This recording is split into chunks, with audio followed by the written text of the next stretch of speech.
2015년 11월 어느 날 태국 파타야에 있는 한 고급 리조트에서 신고 전화가 걸려옵니다. 주차장인데 차 안에서 사람이 숨졌다는 내용. 현지 경찰이 출동해 보니까 자동차 뒷좌석에 한 젊은 남성이 숨이 멎은 채로 누워 있습니다. 그런데 그 상태가 심상치가 않습니다. 머리에는 붕대를 동여매고 있었고요. 얼굴은 퉁퉁 부은 데다가 여기저기 멍자국에 상처까지. 한눈에 봐도 심한 폭행을 당한 걸로 추정이 됩니다. 태국에서 벌어졌지만 신고자도 사망자도 한국인인 이 사건. 아름다운 휴양도시에서 무슨 일이 있었던 걸까요? 오늘 사건연구소는 태국 파타야 살인 사건을 파헤쳐봅니다. 자, 지금부터 계속 저희가 설명을 해드리겠지만 일단 다른 회사 얘기라서 좀 그렇긴 합니다만 모범 택시라는 드라마 아시죠? 시즌 2가 지금 진행 중인데 1화, 2화에서 그 모티브가 됐던 사건입니다. 그러니까 참 그 극 중에서는 김도기 기사가 그 피해자를 정말 극적으로 구조를 해내지만 현실에서는 그렇지가 못했던 겁니다. 자, 2015년 사건 좀 더 들어보죠. 네, 일단 2015년 11월 21일이었습니다. 동남아의 대표적인 휴양지죠. 이 태국 파타야의 한 고급 리조트 주차장에서 벌어진 일입니다. 이 개인 주차장에 렌터카 한 대가 주차가 돼 있었는데요. 이 뒷좌석에서 한 남성이 숨져 있다 이런 신고가 들어옵니다. 이 숨진 남성은 25살 한국인 임모 씨였습니다. 2달 전에 3개월간 체류할 수 있는 무비자로 태국에 들어온 걸로 확인이 되고 있었습니다. 그런데 그 시신의 상태가 좀 굉장히 처참했습니다. 누적된 폭력으로 사망한 걸로 보이는 상황이었고요. 가슴 중앙뼈랑 이 갈비뼈 7대가 골절이 돼서 폐를 찌르고 있었고 몸 여러 곳에서는 방어운도 나왔습니다. 또 손톱도 빠진 데다가 귀까지 함몰된 상태여서 굉장히 심한 폭력을 당한 것으로 보였습니다. 아유, 이거 진짜 이 자료를 보면 이 시신의 상태가 이렇게 막 묘사가 돼 있는데 제가 도저히 읽을 수가 없더라고요, 진짜. 예? 정말 처참하게 사망을 한 것이고요. 그럼 도대체 누가 이런 일을 저질렀을까? 근데 신고 전화가 들어와요. 이 방콕에서 파타야까지 같이 렌트카를 해당 렌트카를 타고 온 두 사람이 동시에 신고 전화를 합니다. 내가 이게 차를 같이 타고 있는데 김영진이라는 사람은 윤 씨가 사람을 해쳤다라고 신고를 하고요. 또 윤 씨는 김영진이 피해자를 폭행해서 숨지게 했는데 나한테 덮어씌우려고 한다. 그러니까 이렇게 동시에 신고 전화를 한 다음에 일단 김영진은 신고를 하고 나서 비행기를 타고 또 베트남으로 도망갑니다. 윤 씨는 현재 또 바로 검거가 됐습니다. 자, 교수님 일단 둘 중 한 명은 사람을 죽인 게 맞는 거잖아요. 그렇죠. 예. 지금 이 두 사람이 어떤 그 전력을 갖고 있냐면 김영진 같은 경우는 전과 14범, 윤 씨 같은 경우는 전과 15범. 아이고. 아주 화려합니다. 그래서 특히 김 씨 같은 경우는 성남 국제 마피아파의 조직원으로 알려져 있습니다. 그래서 이제 이 김 씨가 국내에서 불법 그 도박 사이트를 운영을 하다가 지명 수배가 돼 가지고 결국 태국으로 도주한 그런 상황이었고요. 이들은 태국을 근거지로 해 가지고 또 거기에서도 똑같이 불법 도박 사이트 운영을 이어가고 있었었는데 사실 이제 불법 도박 사이트를 운영을 하려면 자기들에게 승률을 갖다가 유리하게 하기 위해서 어떤 사람이 필요한가? 바로 이 피해자가 이들이 데리고 있던 직원으로 프로그래머로 일을 하고 있던 사람을 한국에서 돈을 많이 주겠다라고 꼬드겨서 그쪽으로 유인을 한 그런 상황이 되겠습니다. 아니, 프로그래머가 어떻게 이런 조폭 나부랭이들하고 연관이 됐던 거죠? 그렇죠. 이 피해자 같은 경우는 판교에 있는 평범한 중소기업의 그 프로그램 일을 하고 있었는데 또 경찰 지망생이기도 했었어요. 다만 형편이 좀 좋지 않아서 라면이라든지 이런 것들로 끼니를 이제 때우고 있는 그런 상황이었는데 통장 잔고가 지금 상당히 적어서 그 상황에서 김영진 등으로부터 고수익 아르바이트를 제안을 받습니다. 예. 800만 원 정도 준다고 하니까 태국까지 가면서 현장에서 받기는 받았는데요. 그 와중에 다른 사람한테 이렇게 간다라는 것도 얘기도 안 했고요. 나중에 태국에 간 이후에 김영진 등으로부터 여권 같은 게 뺏기고 나중에 폭행이나 가혹행위 같은 것을 당하는 처지가 되었던 것입니다. 아니, 이 기자, 근데 이제 판교에서 일하는 IT 기술자를 모셔갔으면은 애지중지 이렇게 대접을 해야지. 왜 이렇게 하는 거예요, 도대체? 그러니까 이게 도박 사이트잖아요. 이 사이트 프로그램을 빨리 제대로 개발을 하라고 했는데 이게 제대로 마음에 차지 않으면 이렇게 폭행을 저지른 겁니다. 이 사이트를 만들고 돌리려면 사실 이 프로그래머의 존재가 필수적입니다. 그럼요. 웹페이지를 만드는 것 자체는 어렵지가 않은데 문제는 이게 베팅을 하는 사이트다 보니까 경기 결과랑 무관하게 업체가 무조건 수익을 낼 수 있도록 이 승률이랑 배당률을 조작하는 작업도 프로그래머가 해야 합니다. 굉장히 좀 어려운 작업이라고 하는데 이걸 맡겨놓고 일이 서툴거나 마음에 들지 않으면 원하는 결과가 안 나오니까 폭행을 행사한 겁니다. 아이고. 자, 박 변호사님. 네. 그런데 이제 사실상 감금을 한 채 노예처럼 자기들이 원하는 결과가 나올 때까지 결과물을 내도록 계속 폭행을 하면서 부려먹었던 건데. 그렇죠. 자, 근데 이 고급 리조트에서 발견됐다는 건 그럼 거기로 끌고 간 거잖아요. 원래 이 고급 리조트가 본인들의 근거지가 아니었습니다. 이제 근거지가 있었는데 이 피해자가 이 정보를 빼고 횡령을 했다라고 뭐 생각을 해서 또 그리고 자신들의 근거지가 다른 어떤 경찰이나 다른데 발각이 됐다고 생각해서 아마 이 고급 리조트 쪽으로 이동을 했던 걸로 보이고 그 와중에 피해자를 좀 협박을 하거나 아니면 뭐 전기 충격기 같은 것도 공격도 했고 야구 방망이로 때리기도 했다라고 합니다. 다만 계속 이렇게 폭행을 가하니까 이 피해자 임 씨가 상태가 안 좋아져서 중간에 심폐소생도 했다고 하는데 결국은 숨졌고요.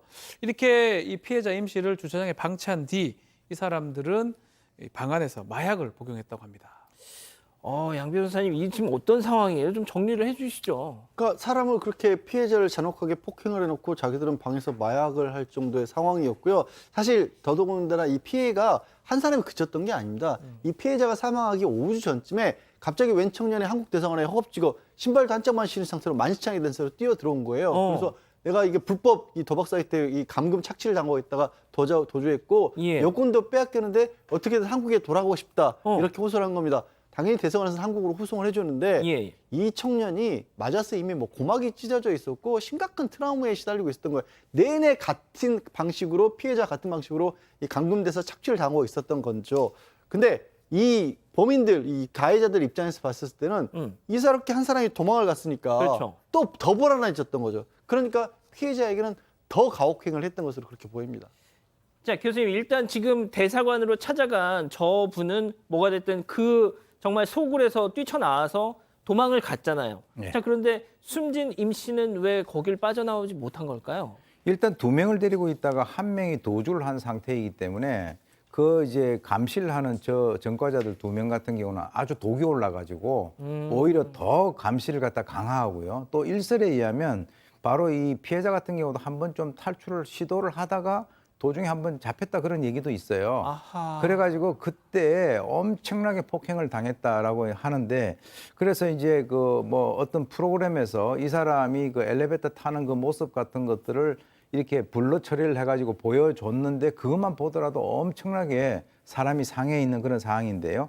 그걸 보면은 이 사람들이 움직이는 것에 대해서 굉장히 겁을 먹고 의식을 하고 또 꼼짝 않고 두 손을 갖다 모으고 있고 아이고. 이런 식으로 이제 하는 걸 보면 저는 어떤 생각이 드느냐 하면 이게 이 사람이 어른이고 성인이긴 하지만 그야말로 아동학대를 당하는 그런 아이의 모습 예. 그리고 이제 언어가 통한다라고 하는 그것이 서로를 도와주는 것이 아니라 같은 동포를 해외에서 저런 식으로 죽음에 이르게 했다라고 하는 그런 측면에서는 정말 아주 가슴이 아픈 그런 사건입니다. 자, 이 CCTV, 엘리베이터 CCTV 사진을 보니까 진짜 주눅든 상태로 옆에서 이렇게 서 있고 또 맞아서 생긴 머리에 상처에 그냥 무슨 제대로 밴딩도 안 하고 그냥 붙여놨어요, 그냥. 예?